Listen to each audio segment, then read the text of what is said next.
that as we present, people will join us soon. My name is Muhyiddin Abiola Oshodi. I happen to be the chairman, NITA Lagos State Branch. And ladies and gentlemen, I want to thank you for your time. I want to thank all of you for here, Mrs. Gillian, Ndoma, Dr. Taiwo Nola, Alausa, we have Ademikpe Alabi, we have Adebukola Obende. Pardon me if I didn't pronounce it very well. We have Coach Rashid Olakunle. Comfort Ekpenyang has joined us. We have Dr. Elizabeth Okiye, we have Martin Ene, and we have Uliyemi Adioshun and Sharif Badamasi. I want to thank you for staying with us, even when we had this eat. We won't take your time more than necessary. I want to quickly go into why we are here. This is one of our webinars that we always take monthly for the month of April. Today, 29th of April, 2025. We are having that topic, developing competencies for a hybrid workforce. We are saying that there's no way we can win from this hybrid of a thing. Or to perform optimally, we need to work even when we are. How do we manage to develop such competencies so that we can thrive in our various professions? And to do justice to that, we have Dr. Uliyemi Adioshun. Dr. Uliyemi Adioshun is a distinguished human resource executive and researcher with over 22 years of impactful experience spanning across industries such as power, oil and gas, telecommunication, fintech, broadcasting, ICT, real estate, advertising, in the academia, consulting, and volunteer work. He currently serves as a chief economist at Business Day Media and is a faculty member at the Rome Business School, where he also leads programs in international human resource management and project management. In addition, Dr. Adioshun lectures as adjunct faculty at the Lagos Business School. He holds a PhD and an MSc in economics from the University of Lagos, an MBA from Obafemi Awolowo University, and a bachelor degree in economics from the University of Ilorin. He's also an alumnus of the Lagos Business School HR Academy. Professionally, he's a member of the Chartered Institute of Professional Management and was elected to the CIPM Governing Council. He holds prestigious international HR certifications, including the Senior Professional in Human Resources, that is the International SPHIRI, and the Global Professional in Human Resource. He's also a certified career coach.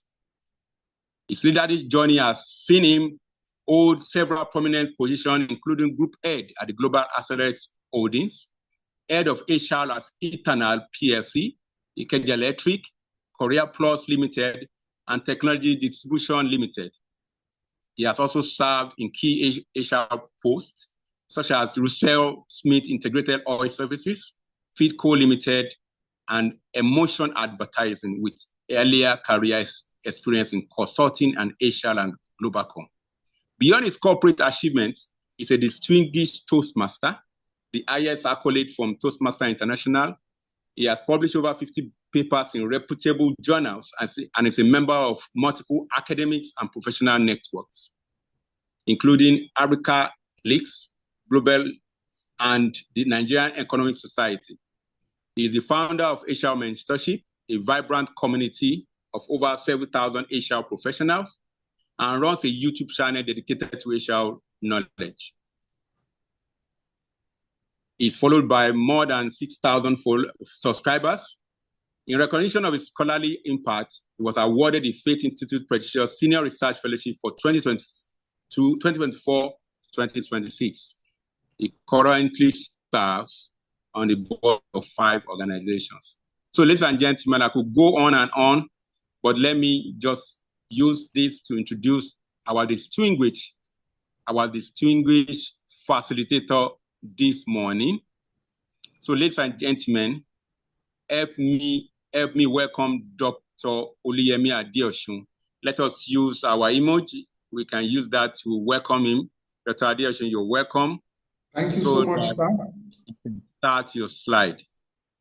Thank you so much, sir. Thank you so much. Good morning, everyone. I appreciate you, my leader, and our chairman, Mr. Muhyiddin Abiola Oshodi. I do not take this privilege and opportunity for granted at all. And just so you realize how important and also how timely this particular topic is. Just 2 days ago, Nigerian Institute of Insurance reached out to me independently to take a similar session for them around hybrid workforce and performance management by 12 today. I'm like, wow, see the coincidences, professionals in different spaces thinking alike and around the same issues. Very timely and fundamental. Thank you for the warm introduction and the warm welcome. Ladies and gentlemen, I'm aware we are busy, but I crave our indulgence. There's a price beyond money that we need to pay right now, and that price is called attention. In the next 45 minutes, 1 hour max, please let's pay attention, and please let's engage. I'll ask questions, let's contribute in the chat box if you're able to unmute and want to interject, provide, share experiences, or raise a question. Please feel free to please chime in. Again, I'm just a facilitator. These are some of the things this particular training will help us achieve. It will equip us with essential hybrid work skills, digital tools, self-management, virtual collaboration. It will empower us to effectively manage, engage, and support distributed teams. It will also help foster adaptability to navigate evolving hybrid work environments and challenges. It will also help us strengthen our various organizations, especially from a strategic perspective, to build a productive and inclusive hybrid culture. Ladies and gentlemen, I need to say very quickly here that sometimes when we have trainings like this, one of the things we try to show is that whatever we are learning is not new. There is part of what we are going to learn today that we already know, and then we'll now stretch it and hopefully learn a few additional things. But it's not like we are blank. In fact, maybe any of us will have been taking or facilitating this session. Now, when we talk about,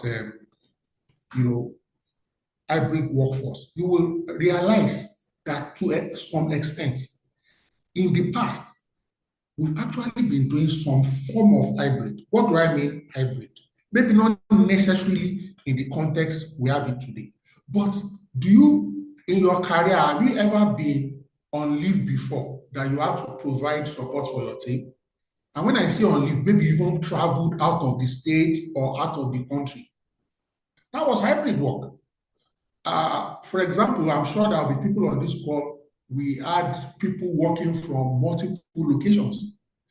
In fact, maybe you are in Lagos, for example, you had 5 branches, maybe one in the island, 2 on the mainland, 1 in Kurudu, and so on and so forth.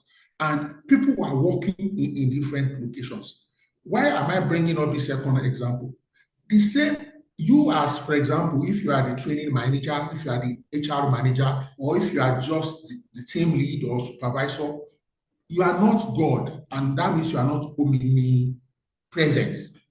Which means even in organizations where everything is brick and mortar and all of us come to work, even in the same building, somebody's on the ground floor, somebody's on the first floor, somebody is on the second floor. Even on the same floor, people are in different workstations with some level of partition, depending on what the work is.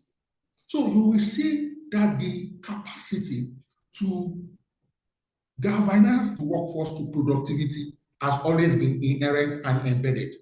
Of course, we now need to be a little more intentional and focused with respect to emerging current realities. So the shift to hybrid work models, combining remote and in-office, has transformed the way organizations operate. And thankfully, even for the most recalcitrant organization, COVID-19 changed everything. We were mandated, forced, coerced. We didn't have a choice. In 2020, all of us work from home.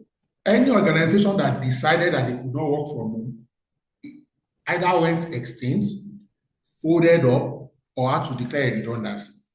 Even though many organizations have returned back to full on-site, but at least the consciousness and awareness that we can work from home can no longer be taken away from us. So employees and employers must develop new competencies that ensure productivity, collaboration, and engagement. Now, I need our full attention here. Excluding me, we have at least, I say, quite a number of people on this call. So I would like to see your answers. Please do me a favor, when you are typing your answers, put, for example, 1A, one true or one false. Don't just say true or false, because I'm going to ask a couple of questions so that I can link your response to the question. So right now, question 1 is showing. Okay, let's do it very quickly. Remote workers are always more productive than in-office workers. So write 1T or 1F to even make it shorter. Again, this is to encourage us to be here, okay, so that nobody is ghosting and multitasking. Okay, I have a minimum number of feedback I'd like to see. Thank you so much. I like the fact that we are listening. I can see all of us writing either 1T or 1F. Fantastic. Remote workers are always more productive than in-office workers. Let's quickly move to question 2. I have a couple of questions. This like the brainstormer. Okay. Team culture cannot be built virtually. This is question 2. So again, when you are responding to 2, put either 2F or 2T. Team culture cannot be built virtually. Okay. I crave how I done. Yes, let's participate, please, and let's respond to all the questions. Okay, this is part of the learning process. Thank God we are training professionals one way or the other. Question three, ladies and gentlemen. Micromanagement increases productivity in remote settings. Micromanagement. Okay, so again, is it 3T or 3F? Micromanagement increases productivity in remote settings. Okay, let's keep our answers coming. If you have not responded at all, you can still join. Question 1 is showing, question 2 is showing, and question 3 is showing. Thank you. Thank you so much, Madam Gilead. Thank you for your comments. Thank you for your comments. Yes, let's keep our responses coming. We move very quickly to question 4, ladies and gentlemen. Remote work eliminates workplace politics. These questions are intentional and deliberate to give us like a wide overview of some of the things we also need to think around and about when we are thinking about hybrid work, for example, on-site work, off-site work, or remote work. Remote work eliminates workplace politics. I'm sure somebody will say, what has on-site or off-site got to do with politics? Okay, some of these things can be accentuated or reduced, whether if you are on site vis-a-vis if you are off-site in a complete in a situation where you are doing either of the two only or a combination of the two. All right. Question 5. The more tools a remote team uses, the better their collaboration. Okay. Okay. One of the things I appreciate so far is that for all the questions and most of the questions, all of us are not saying the same, choosing the same thing. And I like that. I love that we are not all saying either true or false unanimously for each of the questions. And that shows I'm in the right audience. Okay, let's move on. Question 6, ladies and gentlemen, stay with me, stay with me. Question 6. Written communication is always clearer than verbal in virtual teams. Just like 15 seconds to ponder. Okay, We are now on question 6. Again, don't forget, you write 6T or 6F so that we can link your response direct to the question. I like the fact that this class is engaging and participating. I hope you are getting some insights and ideas already from these teasers we are running. Written communication is always clearer than verbal in virtual things. Don't forget that verbal in this case can be a phone call, it can be a Zoom call. Okay, which do you think is better? Should you write the instruction or just call? Whatever means of call, it can be Skype or any of those other technological tools. Okay, question 7. Remote employees should always be available during traditional 9 to 5 hours or 8 to 5. Question 7 now. True or false? Remote employees should always be available during traditional 9 to 5 or 8 to 5 hours. Okay, good. So we have just 7 questions, and some of us already have responded to all the 7. Kudos to all of us. Kudos to all of us. Okay, I'm waiting for a few more seconds in case you have not responded to any of the 7 questions. Please chime in. If you've not even participated in the question and answer session, you still have 1 minute or less to quickly read through the questions and dive in. Again, for these teasers upfront, so it's not about is there a perfect answer, a correct answer or a wrong answer. Sometimes it depends on the context, it depends on the organization, the maturity of the organization, the industry, the culture, the city, and so on and so forth. But when we are talking about hybrid workforce, you need to think about productivity. Okay, when we are talking about hybrid workforce, you also need to think about the culture. So you may, for example, if you are completely on site and you have the culture, and then you are now becoming hybrid, you need to reflect. How do you, for example, translate that culture to the people working virtual? Or you may also need to ask a slightly more fundamental question, that a culture is working on site, believe me, you or not, may not necessarily work when people are working virtually. So you will not do a literal copy and paste. So even you copy, then you reflect.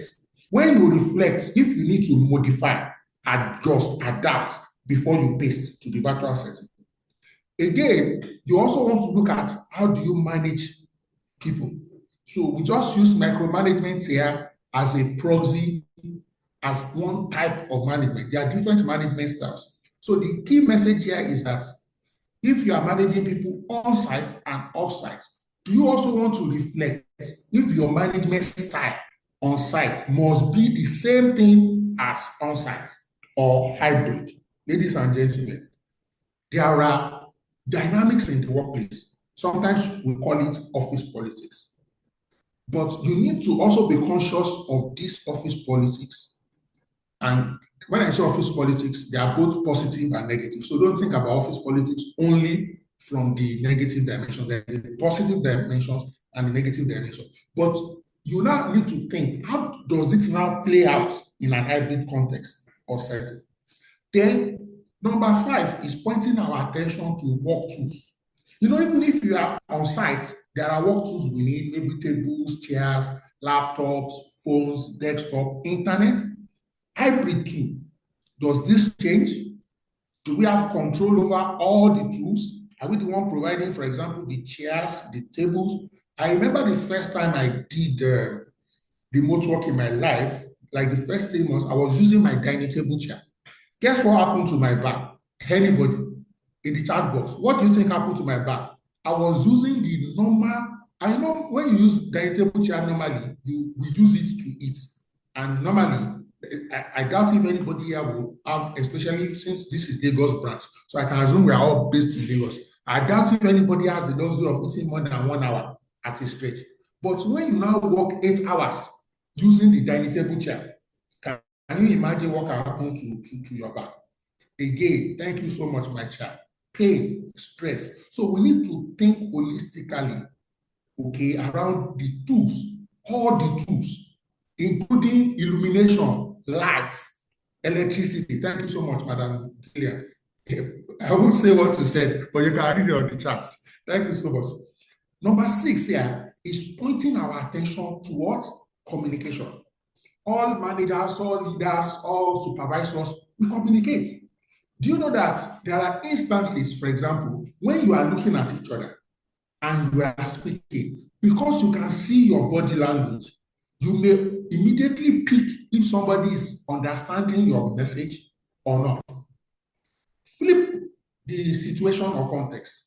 Instead of you talking to each other face to face in person, now imagine if you are having that conversation on the phone. If it is a virtual call, for example, you may still have the privilege of seeing the person's face at least, maybe not the whole body. You can see the face and the containers. But now, if it is just a Zoom call, but that is not video enabled, or a WhatsApp call that is not video enabled, or a normal voice call, in your mind, you will have felt you have communicated.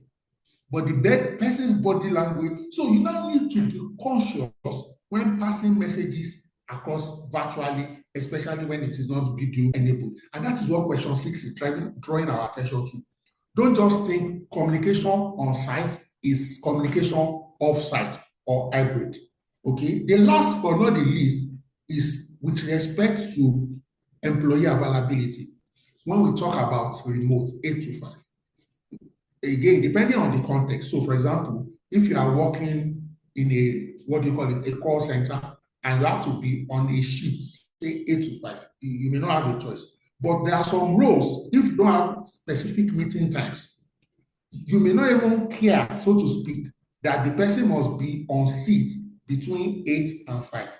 But you may care that the deliverables of each day must be done maybe on or before 5 p.m. or on or before 9 p.m., depending on the nature of your organizational business. Ladies and gentlemen, having brought us through this teaser, one more thing I would like to quickly say, so that I don't forget, is that when we are talking about our workforce, ladies and gentlemen, we need to look at our policies, our organizational policies. So you may specifically have a remote or hybrid work policy.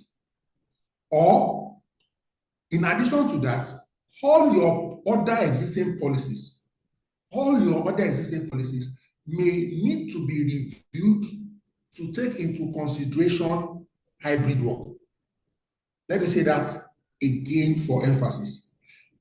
2 or 3 things. One is you create a hybrid work policy and you try to be exhaustive, or in addition to that, all your existing work policy today, you may need to read them again to see is there 1 or 2 clauses or amendment you need to make to those existing policies to reflect hybrid. Because it's possible that when we developed those existing policies across the employee life cycle value chain, we may have been thinking exclusively, consciously or unconsciously, of on-site only. I hope you got that. So that's one other thing I quickly want to mention. Now, because we are talking about remote, hybrid, on-site, off-site, all these things is about our employees, our teams. Let's quickly use this insight by Patrick Lencioni. And Patrick Lencioni said that in any team, there are generally 5 dysfunctions. And when Patrick Lencioni wrote these 5 dysfunctions, I think if my memory serves me right, I think it was in 1985, he was thinking strictly about what? On-site only. But what I realized today is that with the advent of hybrid work, remote work, flexi work, and so on and so forth, all the team dysfunctions highlighted by Patrick has become even more germane. So quickly, in the interest of time, he said that most teams have the issue with what? Absence of trust. Please, I want to ask us in the chat box again, in the chat, please drop your thoughts and your opinion. If people are meeting exclusively on site physically And there are challenges with trust. What do you think will happen to the trust when it is now hybrid or virtual? Will it increase or reduce? What do we think? People are together every day, yet there is the possibility that there will be trust issues. When people are now not together physically, what do you think will happen to those trust issues? I bet that you will want to agree with me that chances are the trust level will even what? Reduce. So when you are doing hybrid work, you have to be intentional about building the trust. Don't just think let's assume you have this hypothetical 80% trust level on site. Don't just think that 80% trust level will just automatically translate to the hybrid thing. No. If you don't do anything about it, what will happen is from 80% trust level, it will drop to 60%. So even if you want to sustain that 80% and you are not even trying to increase it, you have to be what? Intentional. The kind of action, the kind of activities, the kind of initiatives, the kind of management, the kind of oversight, the kind of team building opportunities you must provide. Ladies and gentlemen, the kind of performance management platform to manage this trust. Quickly, in the interest of time, he also said one of the team dysfunction is what? Fear of conflict. Ladies and gentlemen, this can go either way. There are some people, if they are looking at you face to face, they may be a little afraid to say their mind. But if they can't see you and they are just hearing their voice, their words of expression now, they may be a little bolder. But some too, because they can't see you, they may even be a little more cowardly. Fear of conflict means people don't want to maybe confront a superior, even when they have fresh or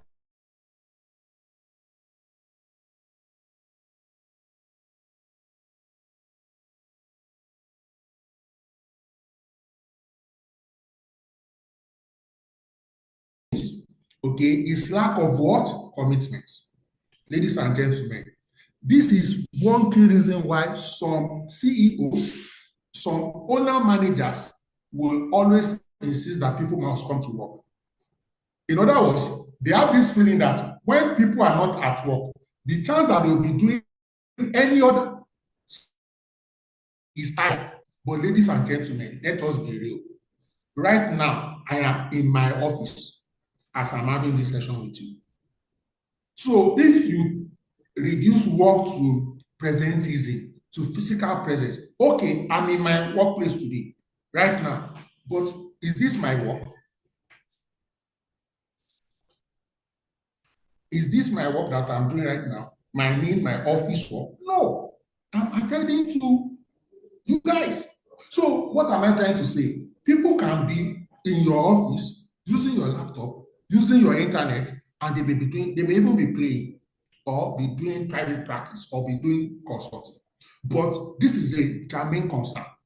Whether on-site, hybrid, how do we drive the commitment of the employees? And that's why things like goal setting, performance management, holding people accountable, and so on and so forth leads on. So for hybrid people, there needs to be more communication, especially documented, so that you can force clarity, ensure clarity and what? And closure.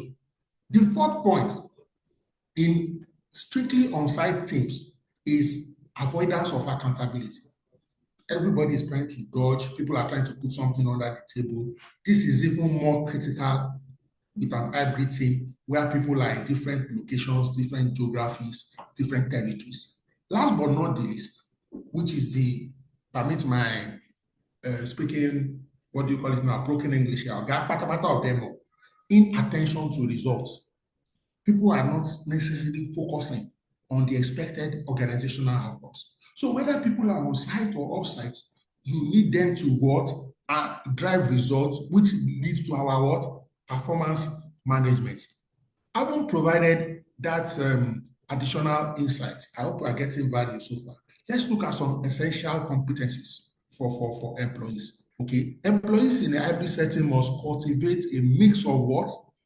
Technical Technical means, you know what technical means? Then interpersonal relationships, how we reach out to people, get along with people, and third but not the least, self-management skills.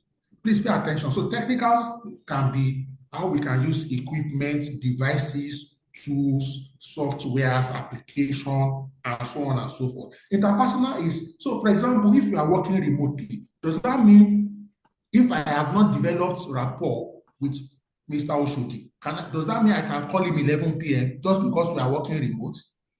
Or I can call him anytime? Maybe if I've developed that kind of rapport with him, I'm even able to call him 2 a.m. And he too may be able to call me 2 a.m. That's where interpersonal skills comes to play. You see, when people are on site and there are interpersonal issues, it may be easy to spot, even when two people are managing each other.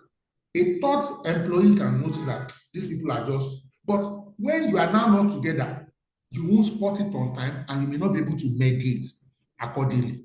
Last but not the least, which is very important, especially for people who are working hybrid or remote, self-management. You know, some people, because they are told they are working, they don't have a dedicated office space, so they are probably working from their living room. So their TV is on and they are watching telenovela and they are watching football, even though they are working. So their output per hour, because they are slightly somewhat distracted. So these are some of the reasons and why we need extra self-management skills.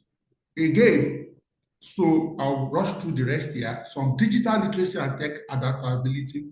I remember in 2020, during I was with Ikeja Electric then, and you know, Ikeja Electric used to be NEPA. So we have a blend of what we call legacy NEPA staff and fresh young people from the private sector, like FMCGs, banking sector, consulting, and so on and so forth. When we had to begin the remote work in 2020, believe you me, we had to do a training for all staff on Zoom. In other words, how do you use Zoom? How do you log on? How do you unmute? How do you raise your hand? What's the meaning of all these emoticons and emojis? Some people, they will join Zoom. You know when you join Zoom, but they won't enable their audio. You will now call them on phone that, Madam, please join. The madam will say, I have joined. And you'll now be trying to say, you've not completely activated everything you need to activate. So don't assume, please. Even if it is a 30 minutes crash course, especially for all the key tools you use, you may want to do a refresher training. Don't, you can call the training refresher if you don't want to offend the sensibilities of some people who say, why are these people just teaching us how to use Microsoft Teams? You'll be shocked that half of the functionalities on Zoom, on Microsoft Teams, on Slack, many people don't know it, how to use it. They see it, but they don't even know what the menu is. So even if you just get somebody from your IT team or a colleague of yours that is technically savvy to go through all the menu on all these key tools you are using and to say this is what it is used for and demonstrate the use. Again, you may need people to be able to troubleshoot basic tech issues. You know, if you are physically in the office and maybe your laptop is not working or something, you have the luxury of quickly moving to the next room or floor to meet the IT person. But when you are working remote, I know there is team viewer and the likes, but you want to increase the technical savviness of your employees so that they can do some, let me use the word first aid, okay, first level. People must be able to do that. Speaking on self-management, accountability, time management is key. Prioritization is very key. So again, you are working remotely and you have 3 children. Thankfully, let's assume a period where the school is not on holiday. You know that between 8 and 2 or 8 and 3, your children are in school. What do? You maximize that period to do a lot of your work. Because when the children come back 3 o'clock, it is not unnatural for children to come and want to say hello to their daddy. Hello sometimes can be 15 minutes or 10 minutes, especially if you have 3 or 4. So, but because you are good in the time management, you already know your family style and availability, and then you optimize.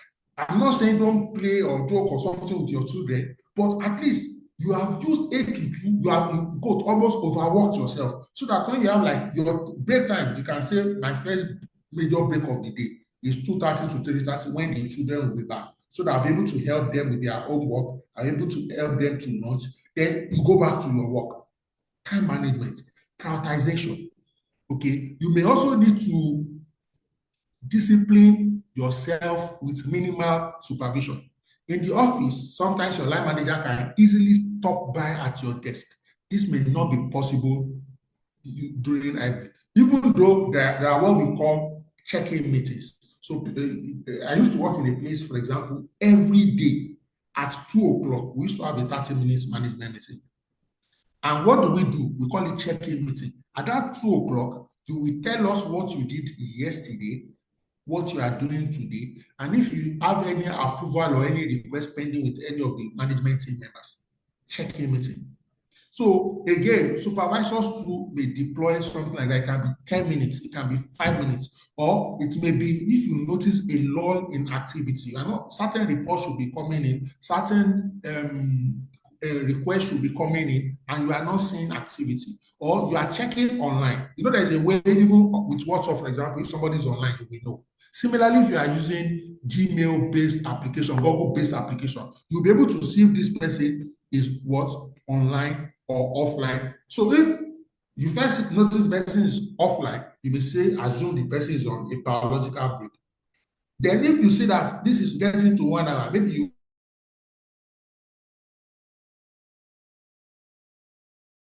is getting out of hand, you want to put a call through to just say, oh, how are you? Hope everything is fine. Then you ask 1 or 2 updates. It's an indirect way to say, I'm checking you. Again, part of self-management is also setting boundaries between work and personal life. Let me use myself as an example. Anytime I work remote from home, what happens is that, please don't crucify me, please. I typically start my work day from like 5:30. I won't take my bath or anything. I'll just start working because I'm a morning person. So it is around 9 or 10 that I'm going to take my bath. I'll use that taking my bath like taking break. Do you get that? So which means I started work from what? 5:30.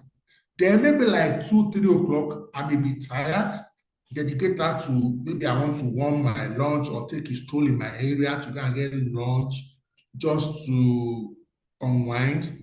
Then by 4 o'clock, I come back to work and I can go on like that till 10. What I now notice is that in the very new sense, anytime I work virtual or remote, I work longer hours than when I am at work. The reason is, for example, I've eliminated commute time, transit time from my home to the office and from the office back home, which is good.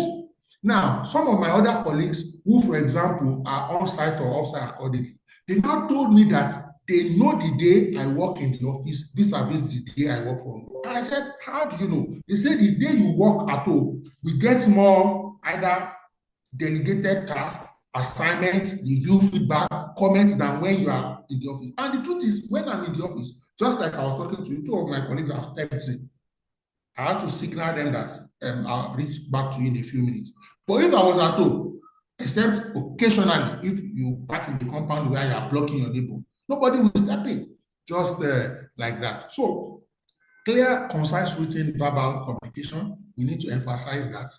Active listening and empathy in virtual interaction. So we need to be extra sensitive and we need to be more discerning. In the office, you can look at somebody's face or content and say, is everything okay? You must also learn from people's voice, tone, inflection. You must also be able to pick if something is off, if they are sounding tired, okay, and so on and so forth.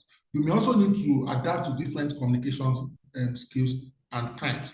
Okay, ladies and gentlemen, just to also mention that in case you're also working across multiple countries, I don't want to assume that all of us here, all our companies are just in Lagos. So some of us may be working in multinational and we are working in different time zones and we interface.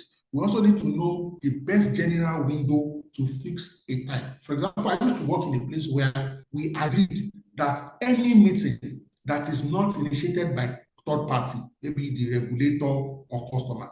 If it's in-house, must be between 9 a.m. and 4 p.m. And any meeting must end by 4 p.m. Note, we said that is not requested by, some clients can say 6 o'clock. Or if the regulator starts meeting at 3, you can't tell the regulator, if the meeting has not ended at 4, that please come and be going. You don't have another license. You get that? But why are you putting those kind of things in place? Is so that people don't experience burnout. Normally if you're at work and maybe it's 6 or 7, you can say, guys, we need to go. Let's wrap up. But if all of you are virtual, where are you going? You're already home anyway. So emotional intelligence is key, self-awareness, stress, conflicts, and so on and so forth. I highlighted that. Again, leaders and managers need to develop their leadership competencies, ability to lead both in person and remote may not be exactly the same thing, and we need to be extra cautious and careful. I know people that when they are talking on the phone, they may be shouting and they won't know. In their own mind or opinion, they are talking normally. We need to be cautious about phone etiquette, technology etiquette, and so on and so forth. Again, we want to focus on results and not micromanagement. So your core disposition is not how many hours are you at work or are you not working. It is what are the deliverables, which means we must be crystal clear as to what our expected outcomes, the timelines, the milestones, and so on and so forth, so that we are tracking. So it will become immaterial whether the person is doing 8 to 5 literally, or will do 5 hours, take 3 hours break, do another 4 hours, and so on and so forth. We now also need to be very intentional with team building activities. Create opportunities for informal interactions, even in our virtual meetings. So, I told you that we used to meet every day for 30 minutes in a place I used to work. Once a week, one of such meetings once a week, and we used to vary the day. That's 30 minutes call. They no burn you well. You can't talk about work. It must be what? Personal. So when we ask you that, what did you do yesterday? We are not asking about work. So, for example, did you walk out yesterday? Did you go to the markets yesterday? Did you help your child with their homework yesterday? Did you go to the gym? And we do it. Or did you sleep? Or did you watch a movie? Or did you call a relative you've not spoken with in a long time? Ladies and gentlemen, you need to see how people's faces light up. And because we are doing this almost every week, we get to discover one aspect of our colleague or the other every week. And we bond. Some people can even say, my son is sick, or my spouse, blah, blah, blah. And someone can even say, I'm broke. Then someone will now say, what did you use your salary for? Do you understand? Team building. You even need it more with an hybrid or a virtual team than with a physical team. Because when people are meeting physically, there are some things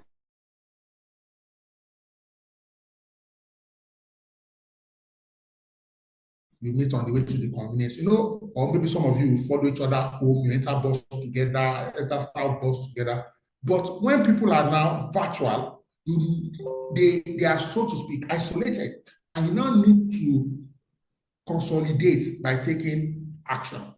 Ladies and gentlemen, we must continue to empower, recognize, strengthen psychological safety, and ensure people can provide feedback.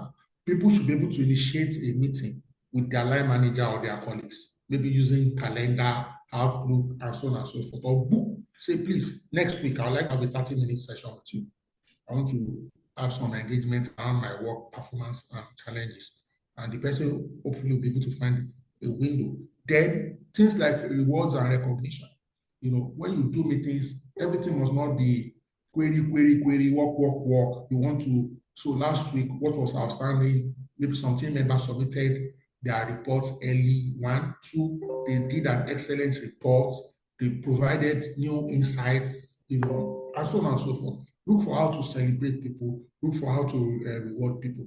Again, it's important that change management we continue to hone our skills around this.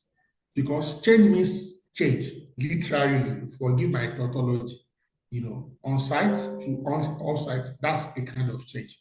If people have lights or they don't have lights, that can be a type of change. If it rains excessively, that can lead to change. So you want to be able to iterate your policies. So your hybrid policy may not be cast in stone. And speaking about this, you may also want to experiment and say, oh, let me give you an example. So some people, there are different types of hybrid. Let me also put that out. I know some people will say, okay, and if you can develop options and then give employees the choice.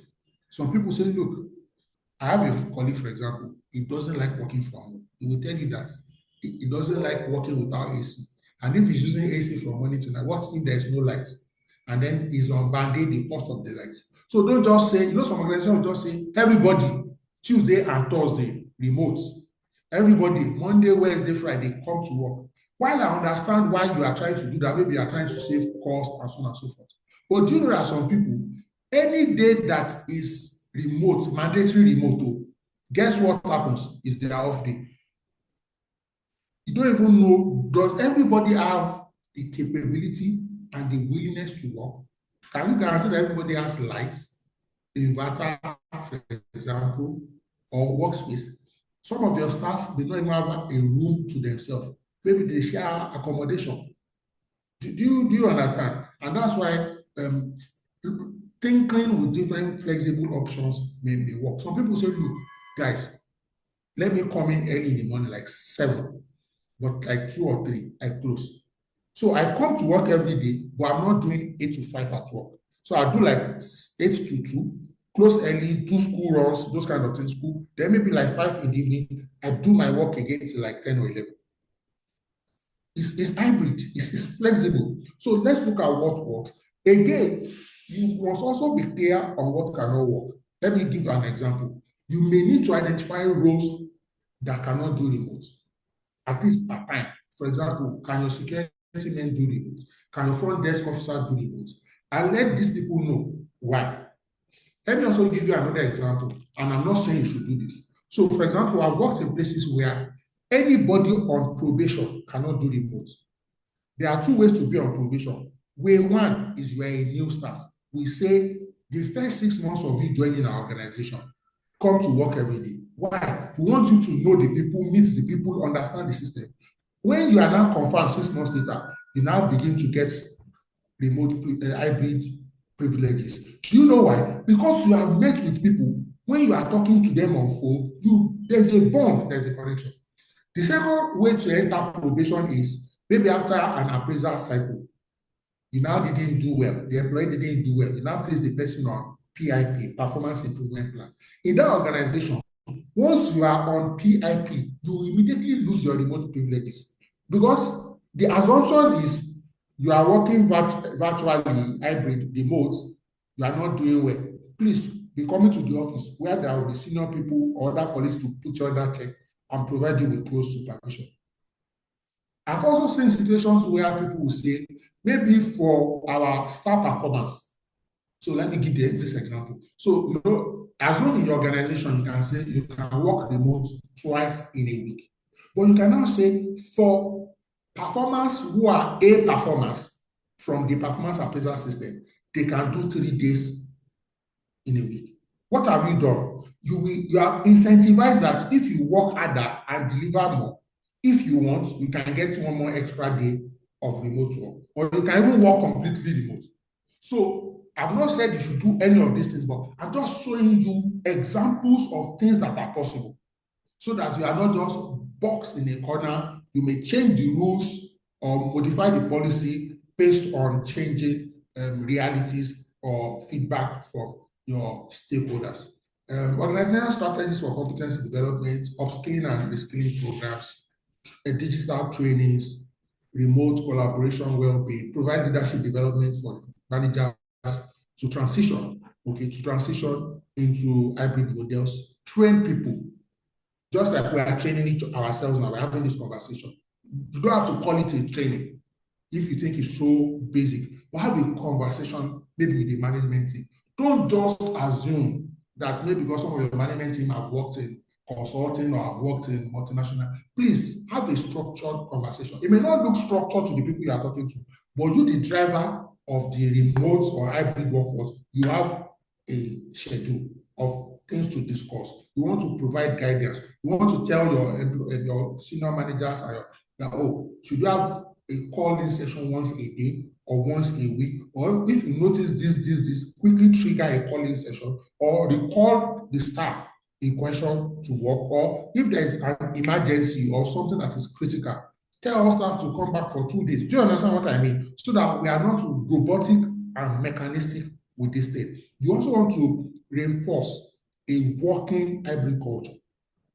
Define clear expectations around availability. So maybe you want to say, if you are working remote during work hours, we know for one reason or the other, you may not always pick your call, but not exceeding 15 minutes after a call, you should return the call. That's evidence that you're at work.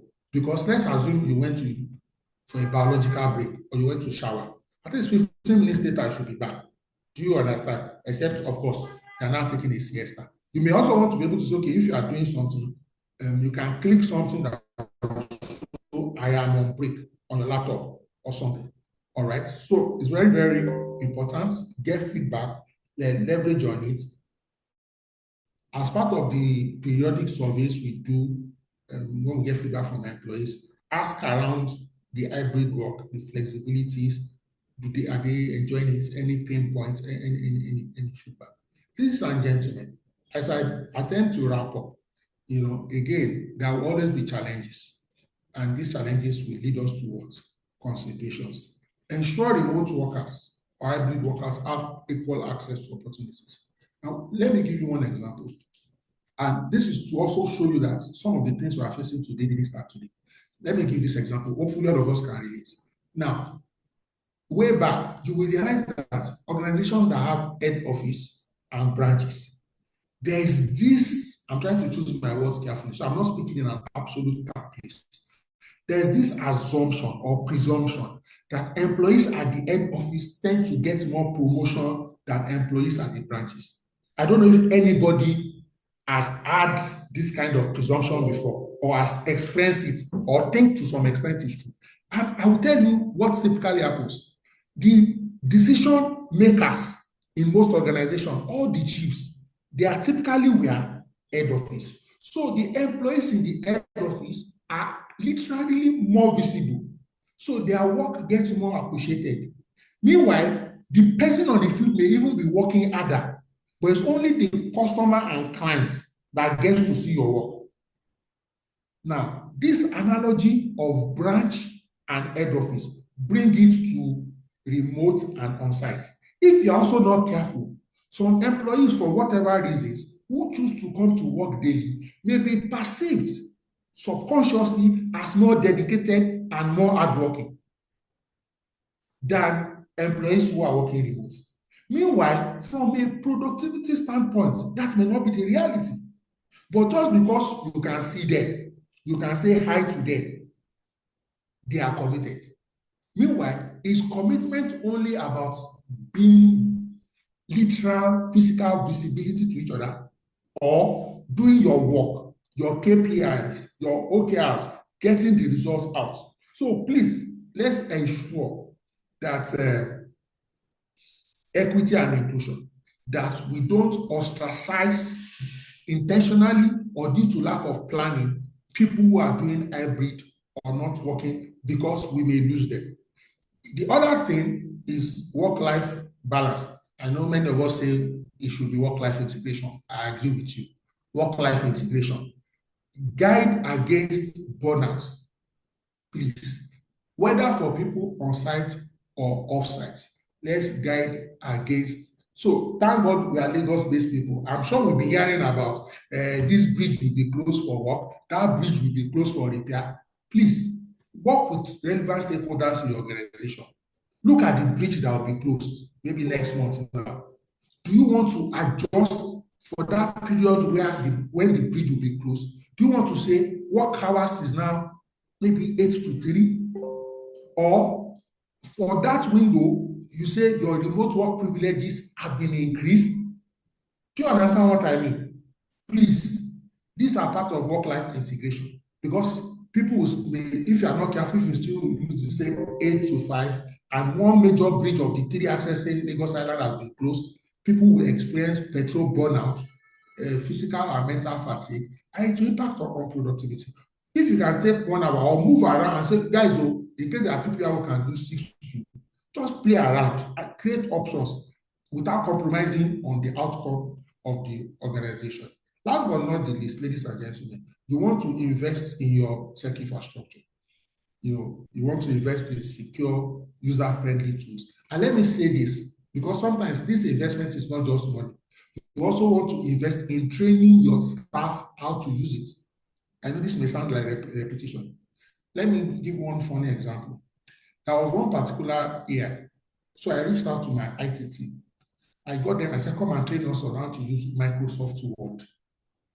Listen to me, Microsoft PowerPoint and Excel. And the approach is just run us, when you open Word,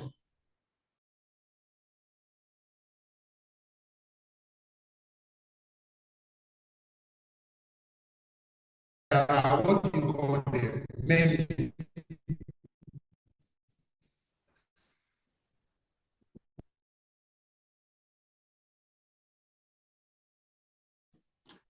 Hello, Dr. Adeosun, are you there? Hello? It's like his network has frozen. Okay, we wait for him to come back. Dr. Adeosun, we can't hear you properly. Can't hear you. Do you know that when we did the first training? Okay, Dr. Adeosun. So hello. Hello, sir. Can you hear me now? Sir? Dr. Adeosun, can you hear me? Mr. Moderator, sir, I think where he is, there is a network issue. Yes, Okay, yes. It's starting. Yeah, I think it's back. Can you hear me now? Yeah, we can hear you. It's technology glitch. You just I'm need in Africa, Lagos, Nigeria. You can just recap from where you wanted to share your experience, the experience you had. Just start from there. You were talking about when you called somebody in to do a training on Microsoft Word. That was where you. Let's start from there. Thank you so much. Thank you so much. So I got the IT team to teach us on basic tools like Microsoft Word, Outlook, Excel, PowerPoint, and the instruction was clear. All the menu, the functionality, just tell us what they do and show us what they do. Guess what? Many people saw that half of what they can do with Word, they were not using it. Why? They were not even aware. And now, in the process of doing that training, the head of IT came to sit in one of the sessions. Just what happened? The very next week, he replicated the same thing, training for his own team. He realized that even they in IT were not aware of many of the functionalities, and he said, we've already paid anyway. So look at Outlook. Many people just use Outlook, for example, just to send mail. They never for task management. They never use it to schedule meetings. They never use investing money, finances in infrastructure, invest in training so that the ones you even have, even if you don't add anything to it, let people know how to use them to their full potentials. Ladies and gentlemen, whether we are working virtually, physically, hybrid, don't forget that you need a good team culture. Communication is very key. We've emphasized that today. We need to see how we show up the trust level between the stakeholders in the organization. We need to see how we drive collaboration so that when people are working hybrid or remote, it doesn't lead to silo work culture. We also need to see how we drive the innovation and support. For example, you may have dedicated work WhatsApp group so that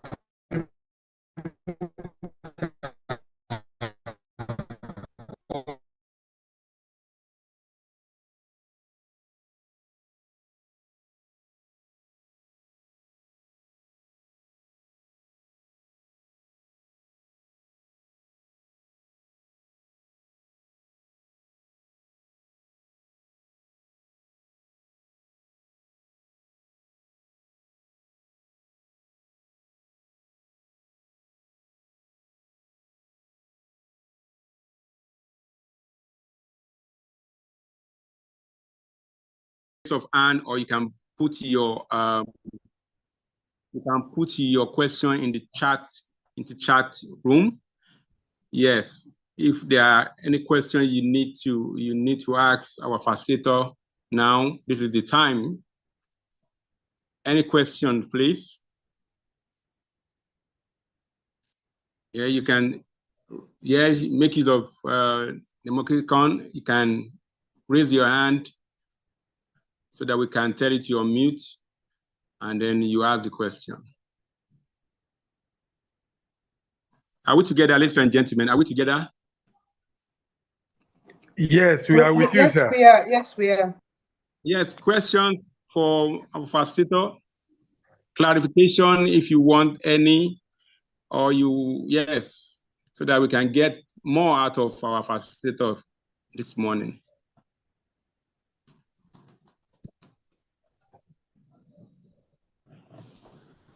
I'm in the chat room. There are no questions there. Anyone sending any question there should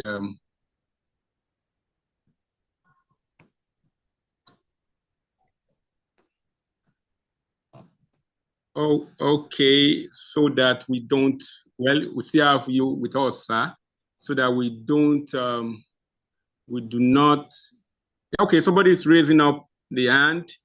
So can you please unmute yourself? Mr. Shila Jalufemi, please unmute yourself, sir, and then ask your question. Thank you very much, Mr. Chairman, for this very rare Mr. privilege. An FITD, NITAD. Thank you so much, sir. I want to say it's been a very wonderful delivery this morning. I have gained as a person, and also I have also know the issue that are attached to hybrid and remote working. However, I just want to serve this note of warning, and I think Dr. Oluyemi Adeosun has also emphasized it. But as an organization, we need to be very careful, especially in a cosmopolitan environment like Lagos. We need to be very careful, especially when we are doing hybrid working.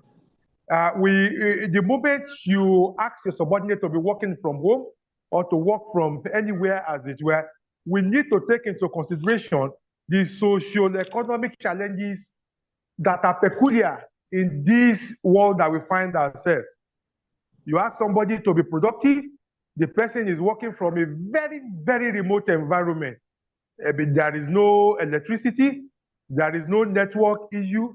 What I'm trying to put across is that whenever we are trying to evaluate the performance of our employees or our subordinates that are working hybrid, we need to take into consideration the circumstances.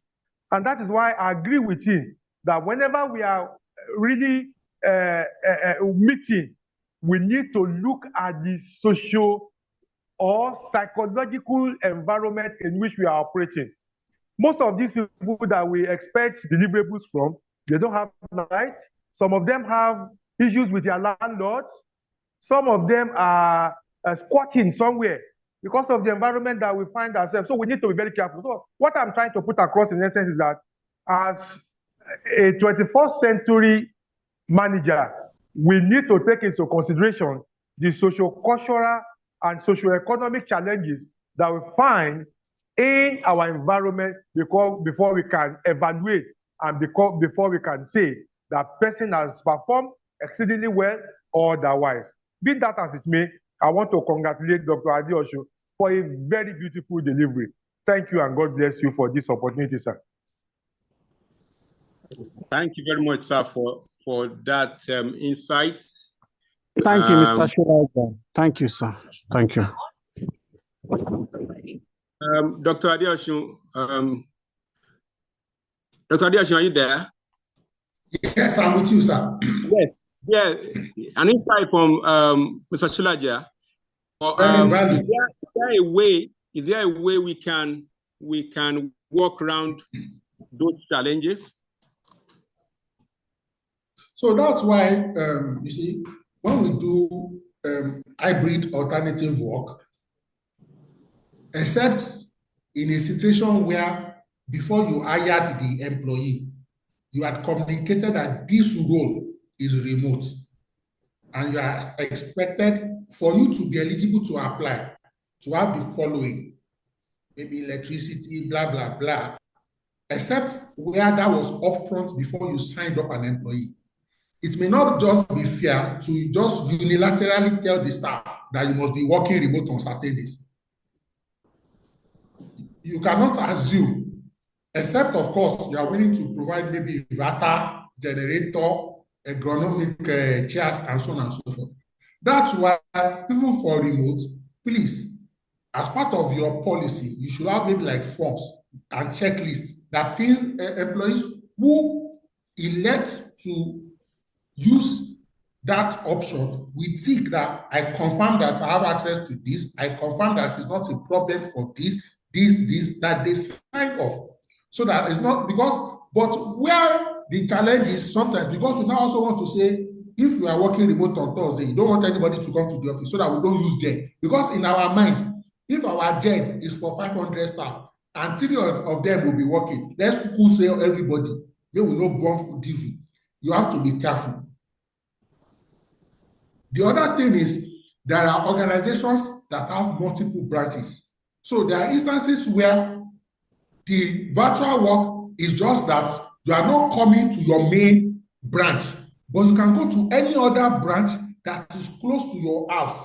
It's a type of hybrid work too. You know, you may insist that your office is at VI, but you may have 20 branches in Lagos. You can say, okay, on Mondays, Wednesdays, and Friday, you must come to your VI office. But on Tuesday or Thursday, you can either work from your house or go to any other branch as long as there is a place to connect your laptop or your work tool to, and you have that kind of infrastructure. So that's also kind of virtual, because somebody can say, okay, I live at Egbeda, but I don't have lights, but we have a branch in Ikeja. Let me go to that closer branch. At least electricity will be taken care of, air conditioning will be taken care of, and I will have some access and support to staff. So very valid contribution. I agree completely. Thank you, sir.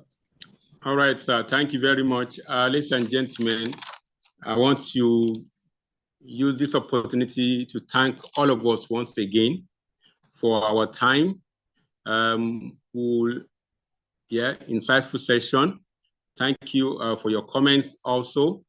We have this pleasure of having Dr. Nolas Taiwo Alausa with us, Mrs. Gillian Undoma, Dr. Oluyemi Adeosun, our facilitator. We have Shehu Subaru. We have Adebimpe Alabi, Adeomi Akran Olaleye, Charity Tony Uba. We have Coach Rashid Olakunle Damilola Laleye, Mr. Daniel Abraham. Thank you for your time. Dr. Elizabeth Okiye, you're welcome. Isiaq Zakaria, Iyabode Akinyalen, Loretta Nwosu, thank you very much for your time. We have Mrs. Modupe Akewushola FITD, thank you very much. Monday Ajishegiri, you are welcome. That's our financial secretary at the branch. We have Mr. Odofin Bamidele MITD, Olusheyi Amowo MITD, Oluwafunsto Anyila. Mrs. Oluwafunsto Anyila is our treasurer at the branch. Thank you very much for your support. We have Mrs. Okwe Fashakira at Oluwasheyi. We have Owoicho Agada. Thank you for your support always. He has always been there for us. Peter Ojo Faleye. Thank you. We have Rosemary Huoma. We have Mr. Seriki Monsuru. There's Sharif Badamosi. We have Mr. Shulaja Olufemi FITD. Mrs. Sidikat Folami, you're welcome. Thank you for your time. We have Mrs. Titila Yomi Babaranti. Thank you. We appreciate all of you. We have Tolu Bankole. Thank you very much for your time, for your patience, and for staying with us to the end. Like I always say, this is for the month of April. By God's grace, we'll be having for the month of May, Dr. Elizabeth Okiye is saying insightful and impactful. Hopefully our employer will not make it mandatory for everyone to do hybrid, okay, our employer will not make it mandatory for everyone to do hybrid work. PACN is one to be considered. Thank you, sir. I want to thank you very much, Rosemary. Thank you very much. Ladies and gentlemen, we are the branch. We're proud of all of you. We want your support always. You can reach out to us at the branch. You can reach out to myself or any of the ESCO. We have our phone numbers, our pictures on the platform, on the NITAD Lagos State platform. We want to thank you always. We plan to meet you next month by the grace of God for another insightful and very good topic. Ladies and gentlemen, this is where we call it a day. I want to wish you the remaining day. I want to wish you favor and blessing of God for throughout the day. From the ESCO, I want to say thank you very much and you have a good day. Dr. Adeashu, once again, thank you very much for your time. And ladies and gentlemen, we'll be sending the e-copy to the platform and we'll be sending it to your various emails that you used to sign in when you were coming in here. Mr. Shulaja, thank you very much for your support. So ladies and gentlemen, bye for now, and we'll meet by God's grace next month.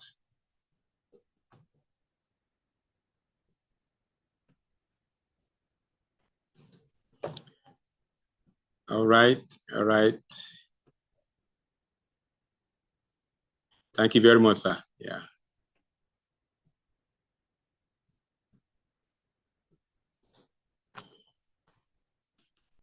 Okay.